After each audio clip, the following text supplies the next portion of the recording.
Las Locas Chronicles.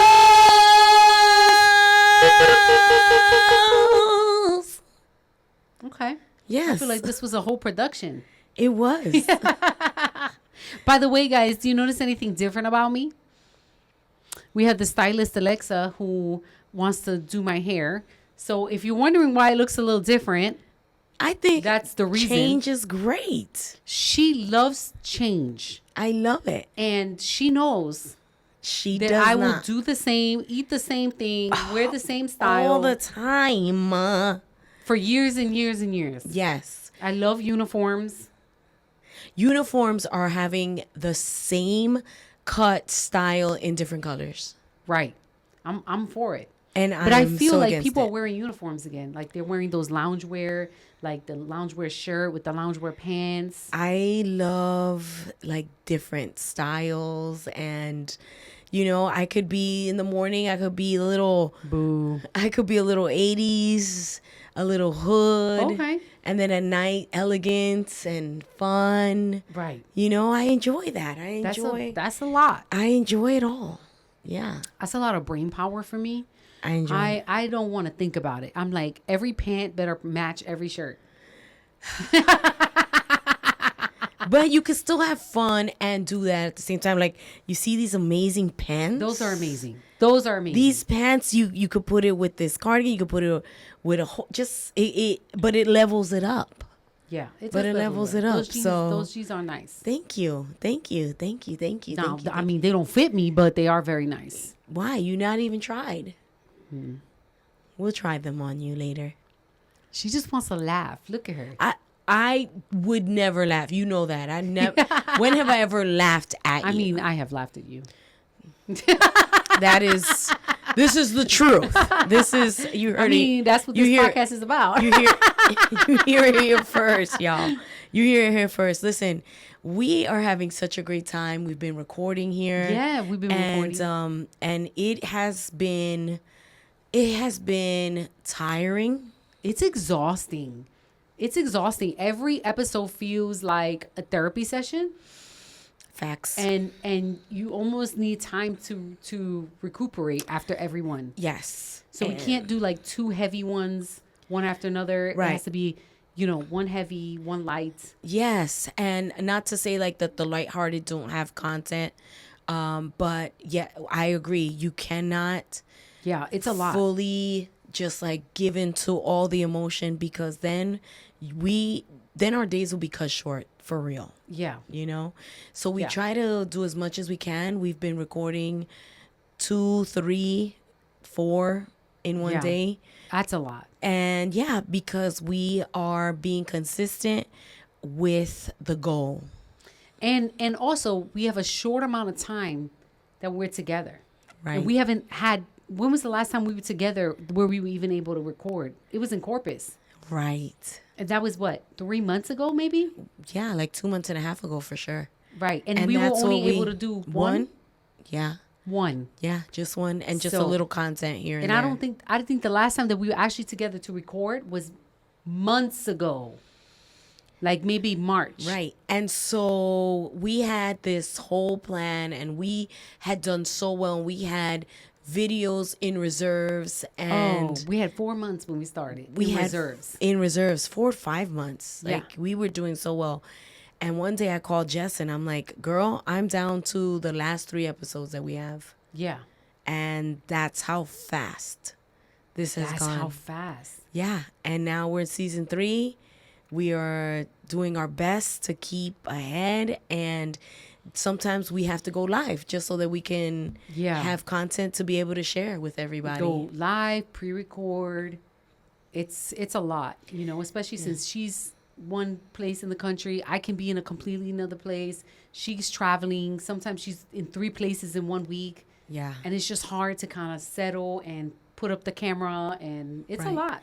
And we're so grateful. We do it because of our commitment to the Lord. Right. And also, we're just so grateful for you that are hearing, that watch. Thank you so much for the encouragement. You don't know what it means to us. Yeah. When we kind of question, like, is this still, is this effective? Are we completing the assignment that the Lord has entrusted us with. And so thank y'all. Thank you from the bottom of our hearts. Yeah. So something happened on Black Friday. What? What happened? We went live.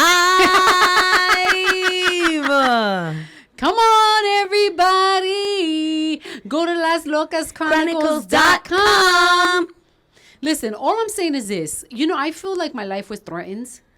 Not by me. Not by me this time. Not by her this time. But I'm gonna say, Las Locas out there, they get a little crazy. They get a little wild. They're taking like the Locas, like literally. They are taking it literally. They were very upset with us that we didn't have certain sizes. Right, for the merch. They got upset because we didn't bring merch. And, all the things, right? Yeah. So listen, we said from the beginning that our Locas have been moving faster than we have been able to move. Right. And with everything that we've been doing, so in less than a year, we've been able to get our website up, our store, with all the sizes and all the colors that your little heart's desires. And you guys can buy all the things and buy them for all the Locas and Locos in your life. Yeah. Because even for your dog. We have something for your dog. Merch for your dog. And we have blankets for days when it gets sweatshirts. Oh, I'm so excited about the blankets. Hats, all types of pins, things. The whole shebang boo. And I'm really excited about it. Yeah. And I'm happy because our Locas are crazy about our merch. They love all the things that you designed, by the way. Yay. She designed all our merch and y'all love it. So I'm just very happy about that you guys are happy with it. I think you guys are going to enjoy our website. I think you guys are going to enjoy the merch. On the website, you'll be able to watch us. It's going to be updated automatically where you can watch our newest episodes. And you can listen to it if you needed to. So we're really happy about that. And again, thank you for supporting us and for really helping provoke whatever it is that God wants to do with this and push it forward. And we hope that we could do that too for you and your dreams and what God is calling you to and assigning you to in this season. Yes. So go check out LasLocasChronicles.com for more merch, for more updates, for the latest and the greatest. Sometimes we're on here and we talk about forms and personal assessments. All of that stuff is going to be on our website. So and I can't believe we did it. Look, who are we? Who are you? You did an amazing job. Thank you. I thank you for all the work that you put into that. Thank you, sister. Absolutely. And I thank you for all the designing of the T-shirts and the merch. I love. Listen, I think we're a great partnership. I think where we go wrong is we wish we had more time. For real. Yeah. And really, like, we keep saying, man, if we just had a little more time. But God brought us this far. And he's going to take us, the rest of the way. And we just have to be patient and move in his timing. Don't move ahead of him. Right. We're moving alongside with God. Yeah. And that's all you could do. Yeah. You just have to wait on God's green light. When that light is yellow, that means tread carefully. Right. Right. But when that light is green, it says go, go, go, go, go, and do not stop. Yeah.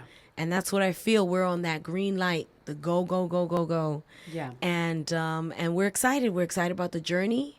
Yeah. And all the things. And It is, what's wonderful is really seeing God's hand move. And knowing that we couldn't do this on our own because honestly, we have so many other things going on that this has to be God. Facts. This has to be God because how we've been able to listen. I've never been able even to diet this long. So just the fact that we come on here every week and that we've been making it a priority to get together, to whenever we have time to pre-record, to go live, to get together, to fly to each other, to even in between cities, to try to any little time that we can to be together, to work on this is what we've been doing. And I'm really proud of us, Yeah. If we're walking in obedience.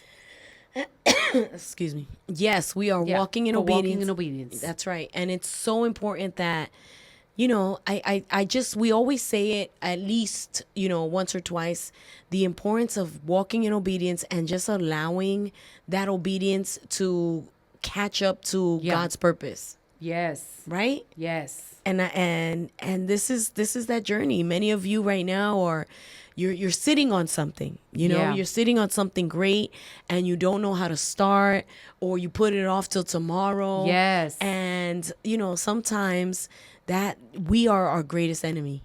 That is true. You know, and there's so many people that are like, man, I really want to start this business, or, you know, going back to some of our girls in church, they did an amazing job with the women's conference, and over 2,000 balloons got set up for this women's conference. And it was incredible. They had like 6 photo stations, and one of the girls was like, you know, I've always wanted to do this and partner up with another dear friend of hers.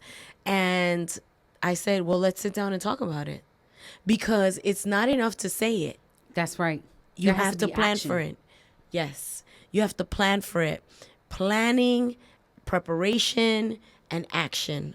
All of that is necessary to make things work. And we did. Like, you know, it started with the dream, and then, you know, then there was planning, and then there was, okay, now we've planned enough. Let's actually do this, you know, and then we just had to wait on the Lord, and we did, you know, and listen, and we did it imperfectly, and we do it imperfectly. Right.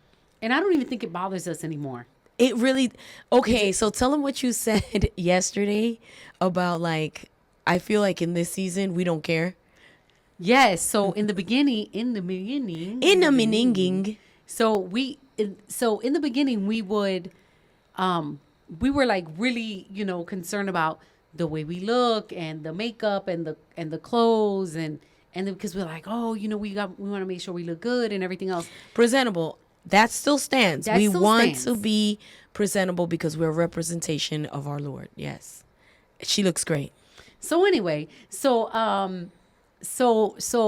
now I think we've been so vulnerable. Girl, we've gotten in front of this camera in pajamas, no makeup. Hair crazy. You know what I mean? Yes. So, and I'm proud of us for doing that, because that's real life. And by the way, we've gotten no comments about it.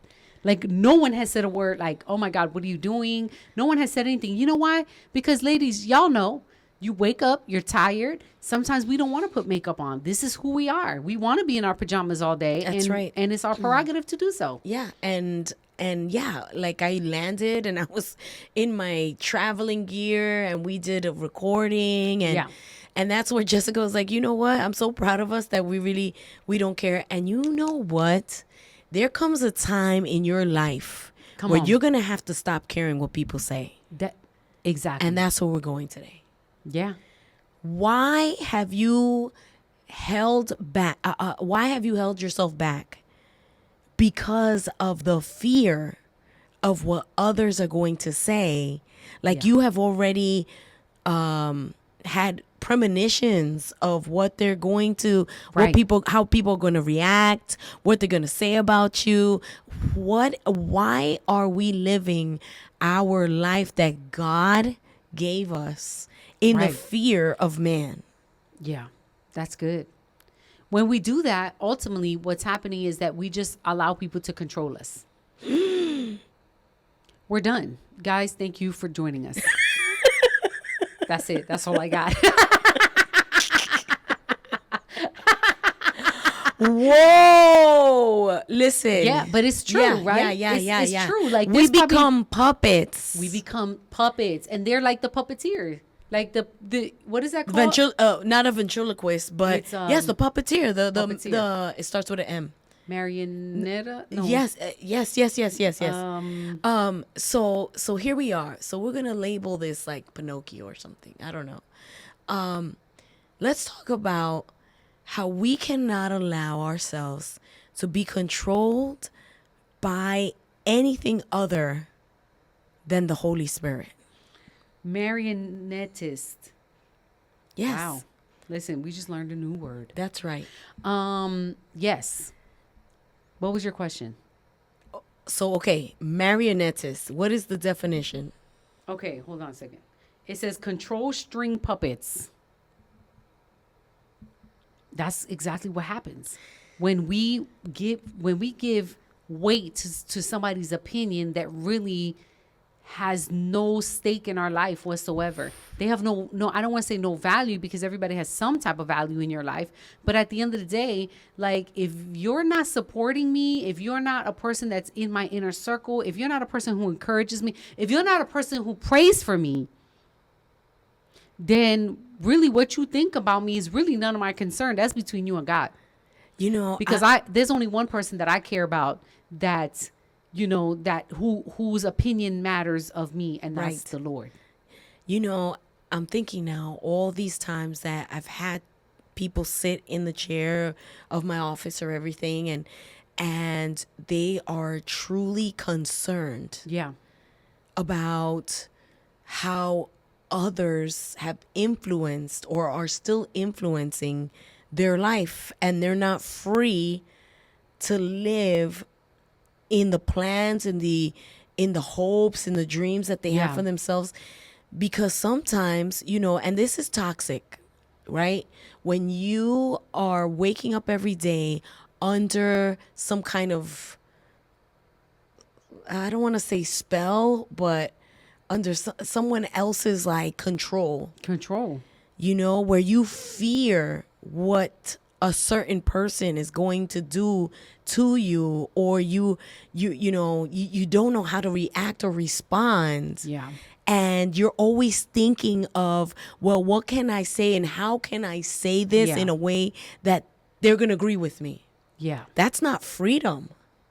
It's true. I mean, and it's hard, right? Because there are people in our lives that, you know, that we are overly concerned about what they think. I mean, it happens to me. Come on. It happens to me, you know, and that's the truth. Like, I'm 46 years old. And it happens to me, you know, where I'm like, oh, well, I don't want to do that because then they're going to say this. So I don't want to do this because then they're going to say that. And if they see me do this, then, you know, and at the end of the day, right? And I even have to tell myself, at the end of the day, what I do is for the Lord. What I do is for the Lord. And if it bothers you, then you're not focused on the kingdom. Wow. You focus on a kingdom, but it ain't the kingdom of the Lord. Okay? And so I have to remind myself that one day I'm standing in front of the Father. And the Father's going to question me. And what is he going to say? Oh, I didn't, you know, Father, I didn't do it because I was worried about what such and such was thinking about me. And the Father said, so you walked in disobedience because you were scared about someone who didn't die on the cross, who didn't do anything for you, who can't provide you transformation, healing, or restoration. Okay, I understand. Wow. Listen, this is difficult because it is because we, you know, as people, we tend to want people to like us. Yeah, of course. We want people to like us. We want people to like us. We want people to be in community with us. Right. But at the cost of what? At the cost of losing yourself? Like, there's some people that don't even know who they are because their whole life they've just been people pleasing. Yes. There's some people who don't know their own personality because they've adapted everybody else's personality. Yeah. You know? And that comes with the price. That comes with the cost. Yeah. Of losing yourself. Yeah, of losing yourself, of being unhappy, of being insecure. Ooh, yes. You know, like, because if you don't know who you are, you're always wondering, like, okay, do I need to shift right now? How do I need to pivot in this situation? If you're just who you are all the time, then you don't have to worry about anything. I know who I am in Christ. Yeah. You know, when I was younger, and I don't know if it's an age thing. It could be, right? It could be a thing that, you know, is based on maturity. But when I know that when I was in my teenager and my 20s, and even in my 30s, probably wasn't until my late 30s where I started kind of getting it together. I was hyper fixated on what people thought about me, the way that I looked, you know, I mean, all the things that don't matter at all. Yeah. And then you get older and you're like, you know what? Listen, I like my white socks, so I'm gonna wear them. You know what I'm saying? I like these curls. I'm gonna wear them too. And you know what? If my outfit doesn't match, it's okay because this is what I feel. This is what I want to wear, right? And you almost don't care. But I wonder how much time I've spent worrying about what other people were thinking.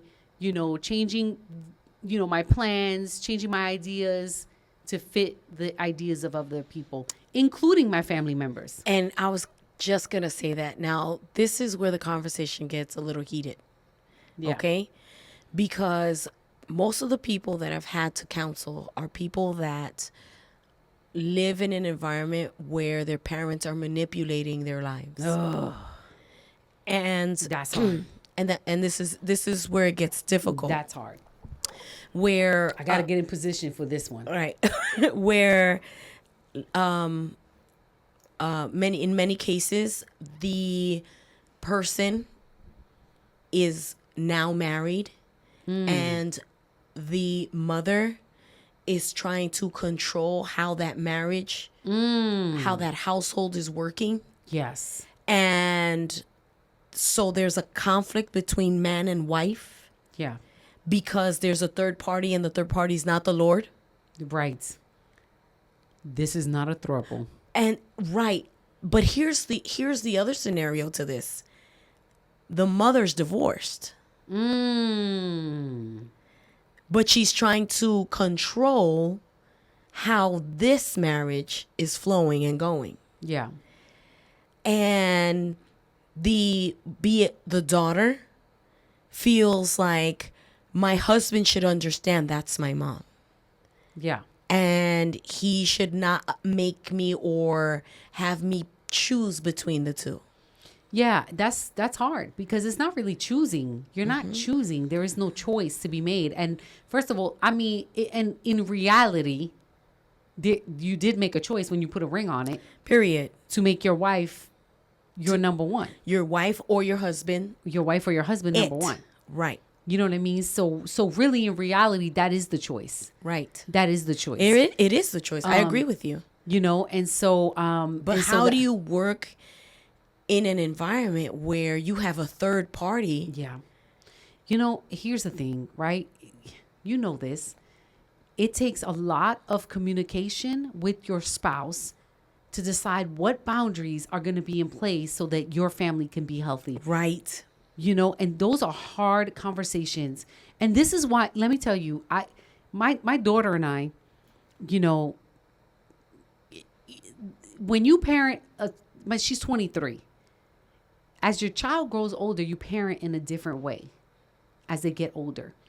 And the things that we talk about now are, hey, you're 23 and now you're looking to, start dating and whatever else. Sure. And or dating a little more serious, or taking dating a little more serious. Right. And so as you're doing that, you need to have the hard conversations sooner than later. Right. Sooner than later. And ladies, there is nothing wrong with having hard conversations because guess what? You can have fun with anybody. You could get along with anybody. Right. But let's get down to the nitty gritty here. Right. Okay. Because I don't want to waste. Let's talk about the family dynamics. 9 years of my life. Thank you. Let's talk about the family dynamic. What are your thoughts on A, B, and C? Right. On having children. What are your thoughts on discipline? What are your thoughts on, families taking care of each other or living in the same house or generations? What are your thoughts on that? Because what are your thoughts on finances? On finances. Because culturally. Right. Right? Yes, we're Latinas. In our culture, Absolutely. we take care of our family members. We live together. That's a normal thing. That is a normal thing. You know what I mean? So you have to make sure. Generations. For generations. You know what I'm saying? For generations. I met a lady at a conference. She had 5 generations living in the same house. It's not uncommon. It's not uncommon. And in New York, you have that's the only way 4 generations in one apartment. That's the only way you can get by and live out there. Yeah. Right.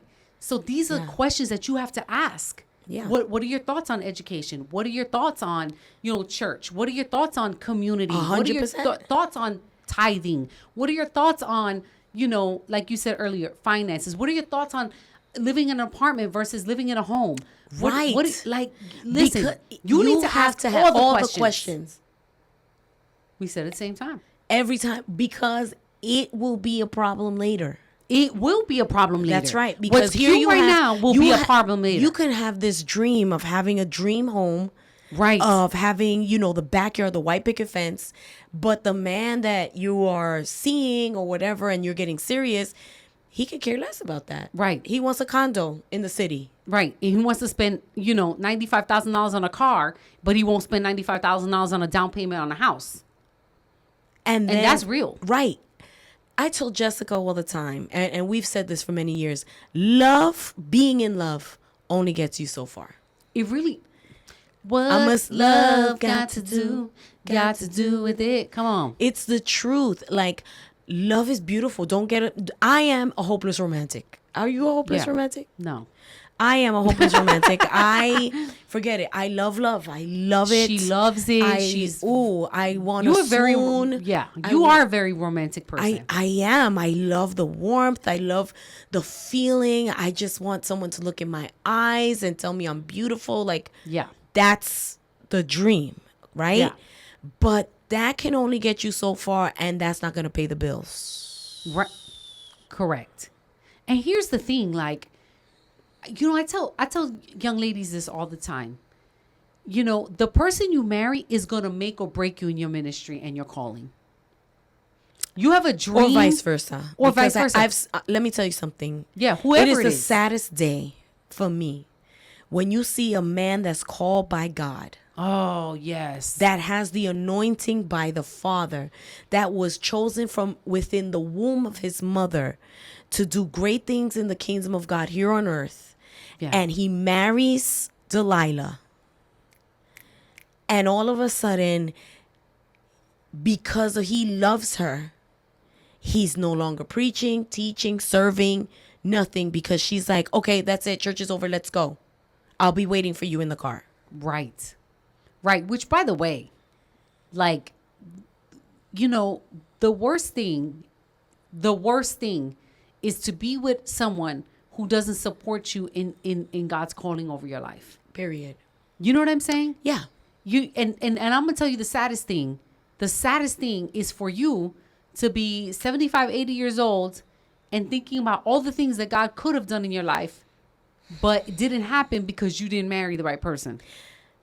Going back to the conversation today, that spirit of control that we've allowed other people to have in our life, when you pair up with the wrong person, right, and you allow them to dictate what you can and cannot do because you want to please them. Right. Oh, I don't want him to be mad at me, so we're just going to go. Or, hey, we have this huge thing at church. Right. We can't wait to see you. She buys the ticket. She doesn't show up. And you're like, hey, what happened? We were waiting for you. Well, I'm with such and such. And they didn't want to go. They just wanted to stay home. Right. And then you see the character, this bubbly personality. You've seen it. Yeah. You've seen it. Yeah. This bubbly personality, this exciting personality, just all of a sudden start dwindling. Deflated. And the person's, why do they, can I ask you a question? I'm not even asking her. Can I ask you a question? Why are they staying with these people? Correct. What is so good about that relationship that has totally monopolized their destiny? Why are they staying? What is so good about that relationship? I'm going to answer this real quick. Oh, please. Because you know what? You attract what you think you deserve. And that's truth right there. That is truth. That is truth. People stay with people because they don't think they can get anybody better. Oh, Father of heaven. And you know what? It's a reflection on how they feel about themselves. It really is true. Let me tell you something. My daughter is incredible. Yes. And I'm not just saying that because she's my daughter. Yeah. She really is incredible. She thinks so highly of herself. So highly of herself that she does not put up with any nonsense whatsoever. And has turned down many jokers who have shown interest because she values herself, because she's seen the kind of father that she has and sees what kind of godly man, he's been such a great example of what it is to be a godly man in her life. That is truly commendable. Yeah. Seriously, I wasn't that person. No, me neither. I was, and so that's why we could talk about it. Right. You know, did you ever have a controlling boyfriend? No. No? I had a controlling boyfriend. Did you? Yes, I did. I had a controlling boyfriend, but that didn't last so long because I was never weak in that area. I think that's why, because I was always never very weak strong. in that area. And the moment that he was like, yeah, you're not going, I was like, you're done.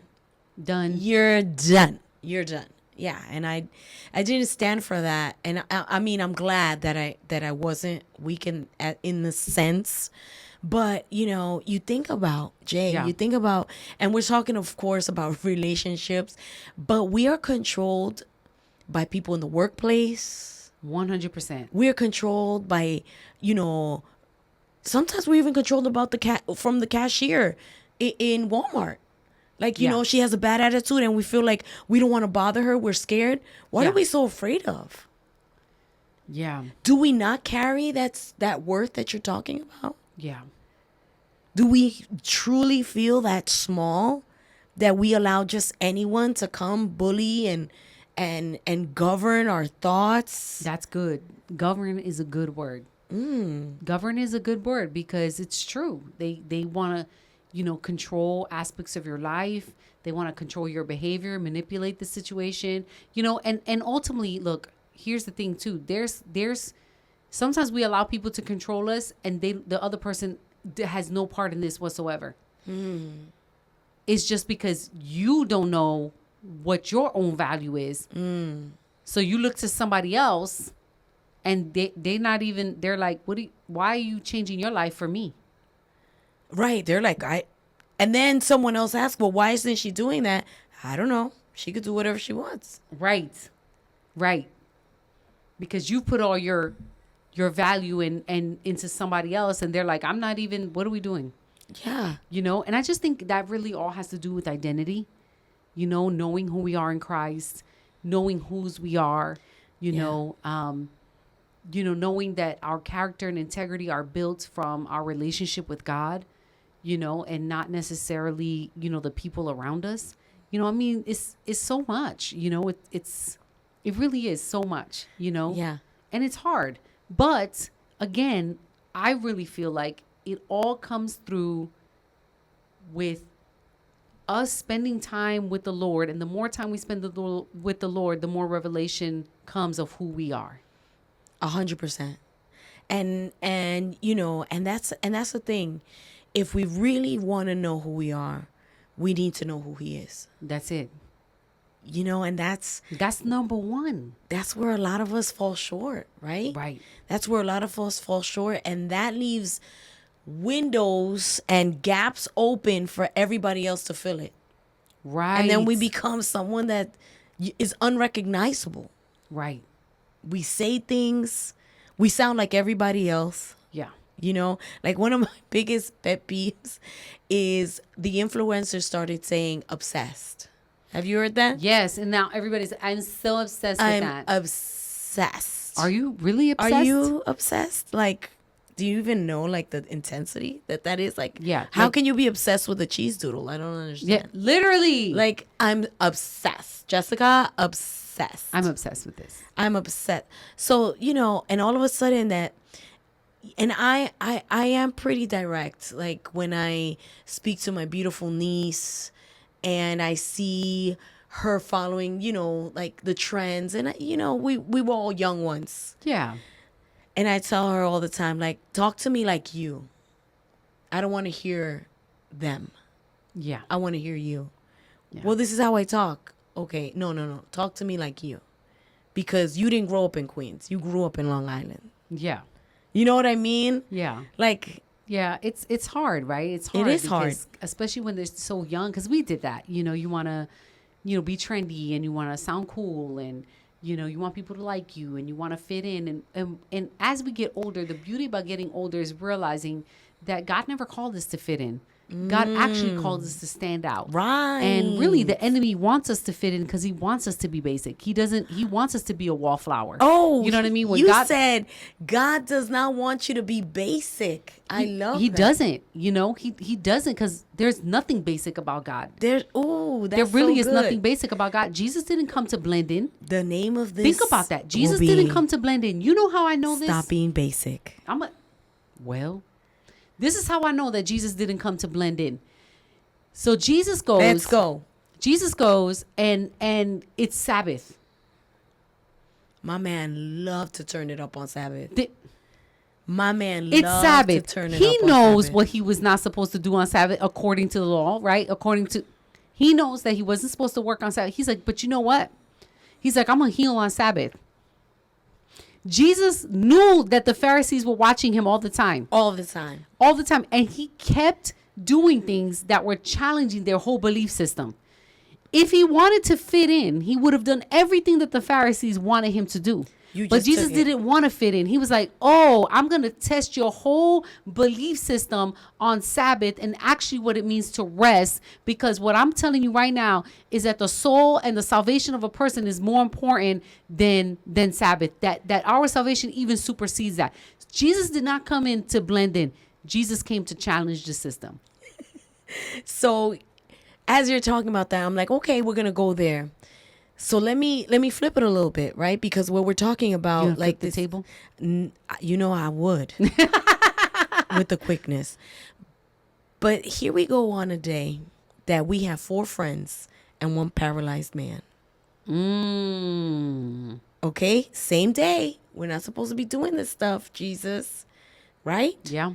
And all of a sudden, 4 friends decide this is the day that there's going to be healing in the room. Come on. This is the day that our friend is going to start walking for the first time. This is the day where we're going to beat the odds. Right. And we're not going to allow anything to get in our way. Right? Not once did it say that this paralyzed man on the mat asked his friends to do this. Yeah. What it does say is that Jesus commended them for doing the deed. Yeah. So all of a sudden they see the obstacles, they hear what's happening, and they're like, we're not giving up. We need to be around people that won't give up for us. That's right. Right? Instead of having the people that control us, we need to be around people that will push us to our limit. Right. That will push us off the cliff. Right. And what did they do, Jay? They climbed up. First of all, they carried him up the side of the house to the roof of the house, made a hole in the roof, and I don't want to say dropped him. The word is lowered him down so he got to the feet of Jesus. People that control you make you do things that are uncomfortable. People that will love you will put in the work for you to get to Jesus. You see, there's a difference. Yeah. People that control you will tell you everything that you have to do, but they won't lift a finger. Right. People that love you and that see your value, don't see your situation, don't see your circumstance. Right. They will put in the work. They will carry you and lower you to where he's at. Yeah. And what happens? What is the conversation that happens when finally this layman gets to Jesus? They're like, whoa, what's... And Jesus said, your sins. Yeah. Your sins are forgiven. Yep. That's not what we came, Jesus. Yeah. That's not what we came. Oh, and okay. Jesus was like, well, that's the most important. That's the most important. Yeah. Yeah. And so, like, I'm thinking about how do we get there where we start worrying about what's the most important instead of all this other frou-frou stuff that doesn't matter. Yeah, that's so hard, right? It's so hard to come to that point of saying, none of this matters. But really, you know, and we say this all the time, you know, really the more time we spend with the Lord, the more time we understand that his priorities are our priorities. And what are his priorities? His priorities is to increase the kingdom. Yeah, 100%. His priorities are to increase the kingdom. And when we understand that we are used as a vessel for that purpose, right, then nothing else matters. Yeah. Because our mission becomes to increase the kingdom. Right? So what does that mean? That means, am I going to have to look stupid sometimes so that, you know, so that others can come to Jesus? Yeah. Yeah. Am I going to have to do uncomfortable things so that others can come to Jesus? Yes. Right? And so, and then when God's mission becomes our mission, yes, nothing else matters. So nothing good. else or anyone else matters. Because we understand that there's something greater, something eternal. The rest of it is it's going to fade away. All of it fades away. Everything. Except God's word. It doesn't fade away. That's right. Heaven and earth shall pass away, but his word will never pass. So, you know, what are some things that we could tell our fellow locas out there that feel like they're in this conundrum of, I want to be who God called me to be. Yeah. But I'm having a hard time because this is who I'm told I am. Yeah. That's hard. You know, here's the thing. You know, we always talk about Bible study. We always talk about getting into the word. And really, you have to get into the word and you have to start asking those questions. Lord, who have you called me to be? This is one of the questions that we got on our page. Like, how do I know my purpose? God, who have you called me to be? What is my identity in you? What does that even mean? And you have to do that study for yourself because you have to internalize that. That has to be in your heart. Yeah, absolutely. Not just in your mind. It has to be in your heart. And then you hold on to that and you claim that over your life every single day. God, you have called me to be the head, not the tail. Right? I am loved. I am favored. Right? I am beautifully and wonderfully made. That's right. You know, Psalm and you could just, 139. I mean, my goodness, you could just name off all the things that God has claimed over your life. Yes, you're no longer an orphan. You're no longer fatherless. Right. You are loved. You are forgiven. You know, you are the apple of his eye. You know, you have been redeemed. Exactly. All of these wonderful things. All of these wonderful things. You're a masterpiece. You're a work of his hand. Right. You know, when you start acknowledging how incredibly unique, how incredibly loved, how forgiven you are, you start walking different. Yeah. And then your head is picked up where you no longer believe all the lies that they threw at you. Yes. And then after you fully understand who you are in Christ, then you have to do something practical. You have to set boundaries. And I don't want to say it like in a way that's like, oh yeah, just set boundaries. No, setting boundaries is hard. Yeah. You have to do it prayerfully, right? With God's guidance. Because setting boundaries with people you love is hard. Yes. Setting boundaries with parents is hard. Setting boundaries with siblings is hard. Setting boundaries with your friends is hard. All those things are hard. Absolutely. All those things are hard. Now, I want to see if I can find in my notes. I do have and maybe you can pull something up about setting boundaries. But I did preach a sermon about setting boundaries. Oh, you did, and I listened to that one. It is a great. We're gonna put that one right here. Let's put it up. I'm gonna pull up my notes. Here we go. Boundaries that bless. Boundaries that bless, and we'll put the link in the description. We're gonna put the links right there. Yes. So you guys can watch that sermon. But let me see. I know I have a list in here. And this is where, you know, this is where I'm so happy that I manuscript everything because I can just go back to it. So the title of the sermon is Boundaries That Bless. Okay. Right? Boundaries that bless. Okay. So I got these principles to set boundaries from the book Boundaries by Henry Cloud. Okay. And in his book Boundaries, Henry Cloud provides several principles to set boundaries. He says we have to identify our limits by understanding what behaviors are unacceptable by clearly defining our personal limits. identify our limits. Okay, so but speak to us layman's terms. How do you identify your limits? What are some limits to identify? So here are some limits to identify. What are you willing to accept? Simple. I'm going to give you an example. Yeah. If your mother-in-law is somebody that just shows up whenever they feel like it, and they don't call you ahead of time, but then they want to complain that your house is dirty, but they didn't give you a chance to prepare the house, well, guess what? That's identifying your limit. I need you to let me know 30 minutes ahead of time before you come. Right. So that it makes me feel at peace knowing that it gives me 30 minutes to prepare the house. Sure. And again, like you're saying it in a way that someone is feeling like, that is me, that's my problem, that's my situation. Yeah. However, I was scared to tell her that. Of course. Well, you have to, and this is where I come in, right? You have to know how to say things with love and respect. Right. Hey, suegra, déjame saber when you're coming over, 30 minutes so I can make sure that everything is ready for you. Right. I want to receive you well. Right. That make her feel loved, that we're prepared for. Make her feel loved in a way, but that's you setting a boundary with love and honor for who she is. Right. Yeah. Because, that's good. Right. Because listen, we all know, and you know how you're going to know what these things are? What is the thing that annoys you? That's where you have to put your boundary. What makes you feel insecure? Yeah. What gets your heart rate going? So good. You know what I mean? When people, when is it when they open the fridge? Is it when they look in your...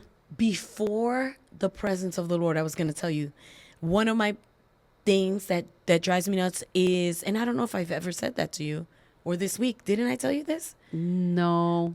I don't mind. I love people coming over. I love them coming over. I want them to feel at home. But there's a thing, like Jessica, when she comes over, she already was given the green light. Like, please don't ask me to go in the fridge. But this is your house. This is your house, right? Yeah. She's family. But when I have people coming over that are not family, right, and there's a certain respect that you should have. And, I do in a nice way. I look at them and I'm just like, just you can ask and definitely, of course, please take. Yeah. But I do not want people coming into my house without knocking. Yes. That is so disrespectful. Yes, that is disrespectful. And those things, you know my what those house things is are. my house. My house is my sanctuary. Right. It is our sanctuary. And so we already know what those things are. Right. We already know what our limits are, because when somebody steps over, that's good. You know what your limits are there. You already know. So you already said it. The second thing is communicate clearly by using direct, calm language to express your boundaries. Be specific about what you will and will not tolerate. Right? And do you know what you will and will not tolerate? Exactly. Right. I will not tolerate disrespect because I don't disrespect people. Correct, though. So speak to me in a way that's also loving and honorable. And I'm not going to take you, especially children talking to me like if I'm their friend. Ooh. Yeah. Yes. So the third thing is use I statements by communicating your boundaries and acknowledging your feelings and needs to minimize the other person feeling defensive. For example, I feel hurt and disappointed when I find out that I've been lied to. We're helping somebody. Come on. Full therapy session today. Listen, I use I statements. I feel anxious when you just show up at the house because I might be walking around in my bra and panties. Period. Why? Because it's my house. Exactly. And, but you left the door open. I could do that because it is my house. Exactly. I love it.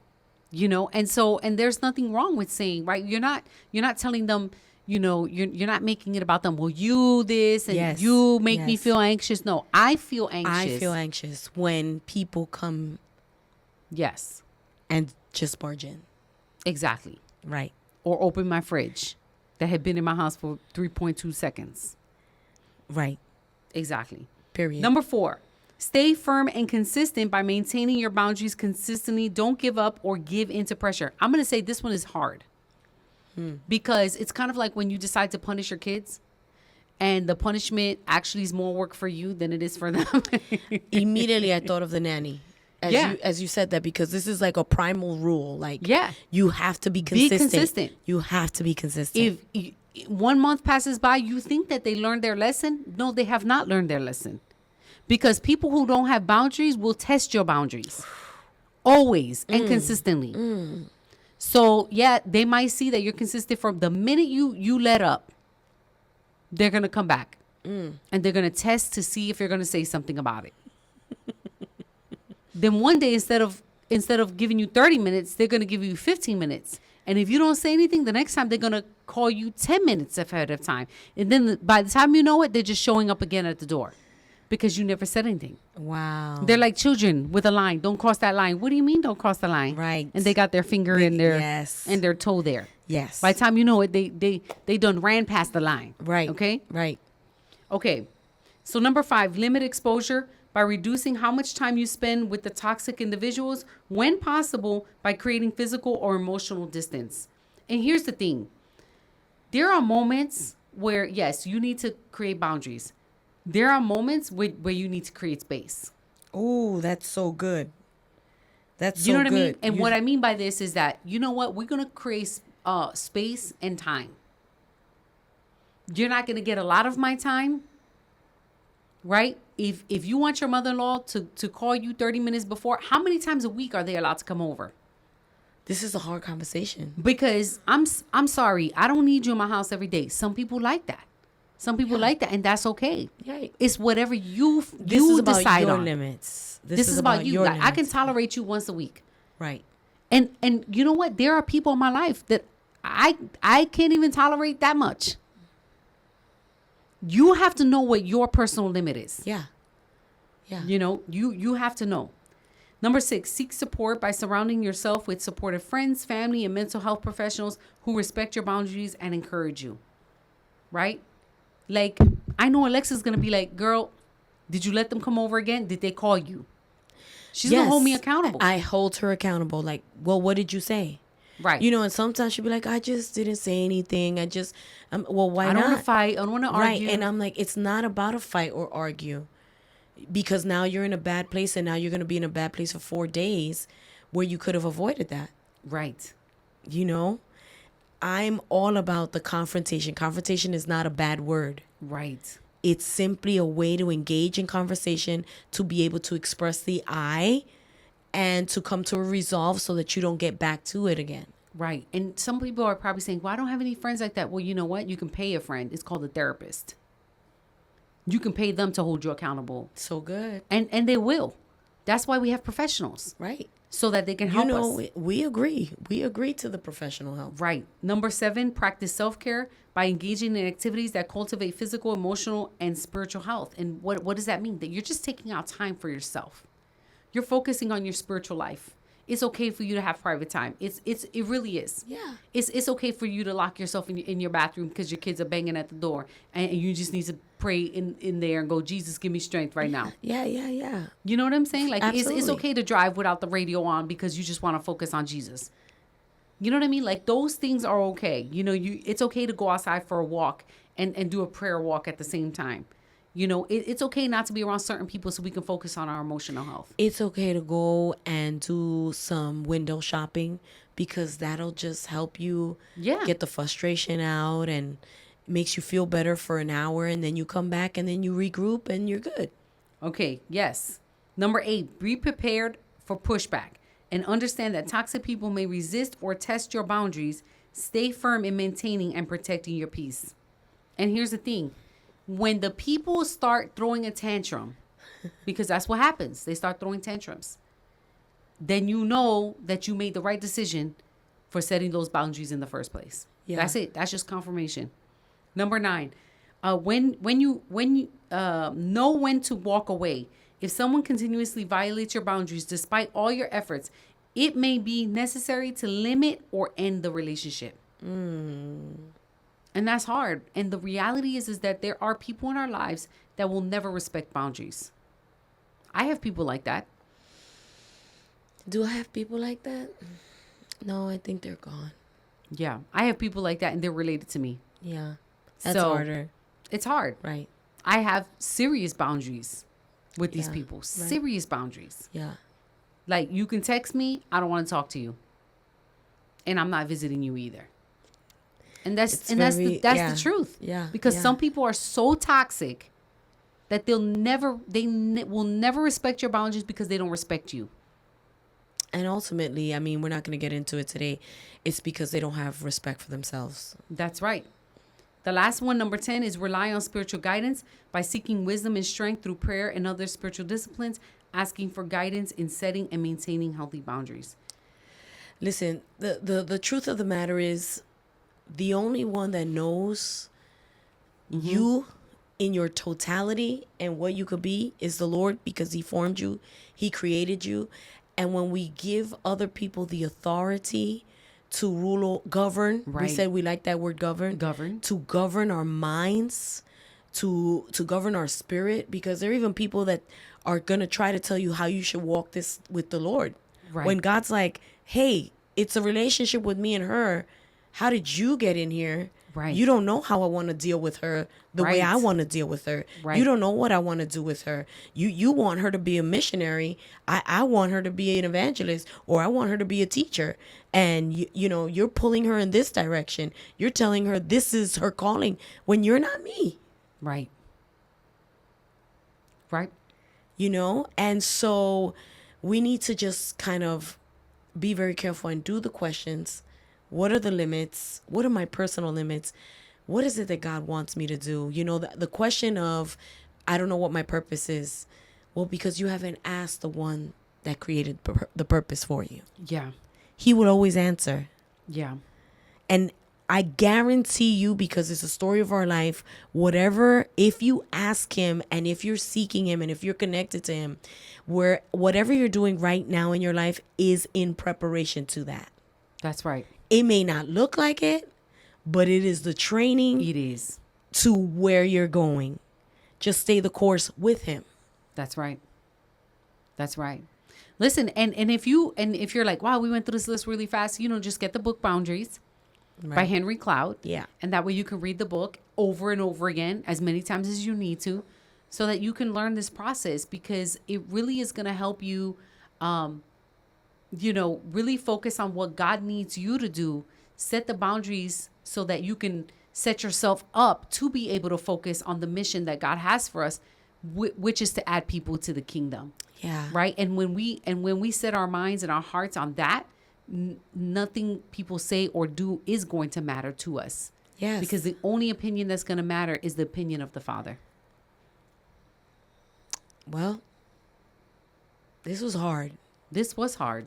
And I know it's going to you're going to need some time to kind of sit on this today. Yeah. Think about it. Listen multiple times if you need to. Yeah. Do some research. Read the book, because it is hard. It is hard. And some of you may need to go to therapy, so that you can really talk out the process and really get extra support in implementing the boundaries and then being consistent. Right. And also just kind of like stripping away the things that other people have placed on you. Yes. The other expectations that people have of you. Yeah. That was huge for me growing up. My father had an expectation of what I should be doing. And now my father is my greatest support. But had I listened to him, because he had my road paved out for me, because he was worried. He wanted he thought that he knew what was best, but God had a whole different plan for my life. And so when we're talking to you about these things, know that we've walked them. Yeah. And we're still walking through them. Yeah. So we hope that this blessed your life, and we just thank you. Yeah. For coming on in on a Thursday. That's it. And having these crazy conversations. Yeah. Yes. We love you guys. And please let us know. Ask all the questions in the comments. Yeah. We are more than happy to send resources, that anything that you might need, even if you just need us to pray for you, we would love to do that as well. Yeah. So this is Jess and Lex. Be who God created you to be. It's time to live in freedom. We love you, and we'll see you next week on Las Locas Chronicles. Chronicles. Bye.